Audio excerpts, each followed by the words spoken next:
The Shropshire Union Canal heads north from the Staffs and Worcester here.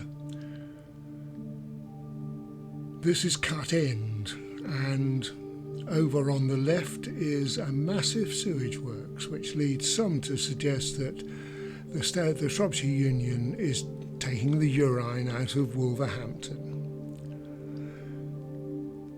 It certainly means it's rarely empty, and when you reach your first port of call heading north at Brood, you're treated to an early example of the cuttings that make this canal so delightful.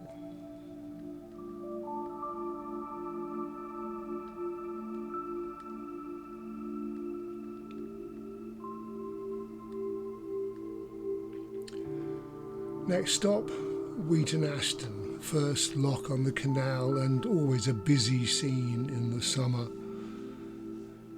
Here again is an opportunity to moor up, have a drink, have a meal, and enjoy the scenery of the Staffordshire countryside. And then we come to Nosal, through a narrow cutting and a short rock tunnel. Two pubs right alongside the canal at either end of this particular stretch. Once again, a busy spot in the summer, as the hire boats and the holiday boats and the liverboards all mix together and jostle for position. And on to Norbury, a junction out in the countryside. In earlier days, the Shrewsbury and Newport Canal headed off here across the fields, where now there is nothing except a very short arm.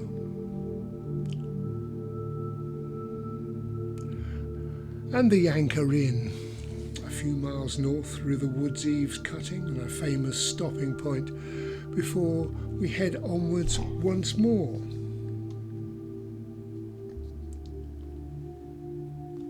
Along one of the high embankments at Shebden, for which this canal is justly famous.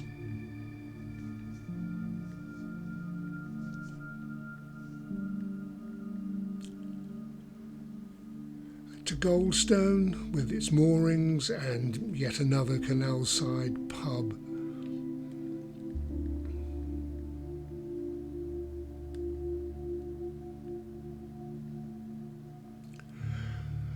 And now the next set of locks at Turley, probably one of the prettiest I've ever known. The narrow, easy to use locks wind down through a rocky cutting, and whilst the byflows are quite fierce, this is superbly pretty in the dappled light of summer. And on to Market Drayton, a shopping spot mostly for many boaters.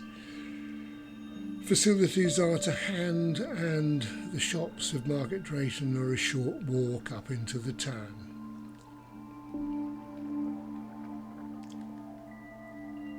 Northwards, ever northwards, and the flight of locks that take us down now into Audlem, a pretty little village and a popular mooring spot, before we get on to Nantwich, an aqueduct and a bigger town off to one side. Moorings here tend to be along the embankment. And we pass Hurlston Junction, where the Llangollen Canal heads off into Welsh Wales.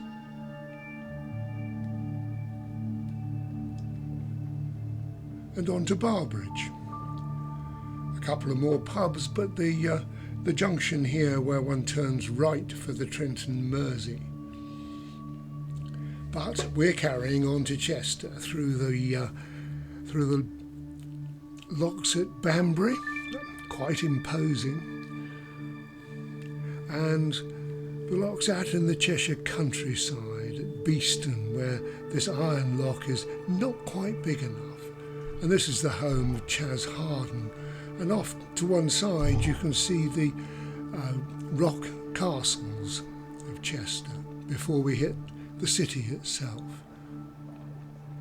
One of the most impressive destinations in the country, Chester, and the canal runs hard under the city walls.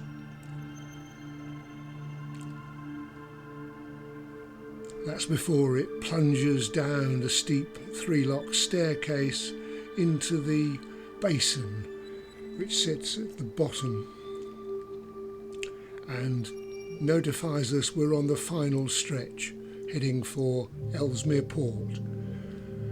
The National Boat Museum is here with lots of fascinating displays and several historic boats in its docks. And these docks link to the ship canal. And from the ship canal, you can head right to Stanlow Oil Refinery and up to Manchester, or left and out onto the Mersey and across to Liverpool.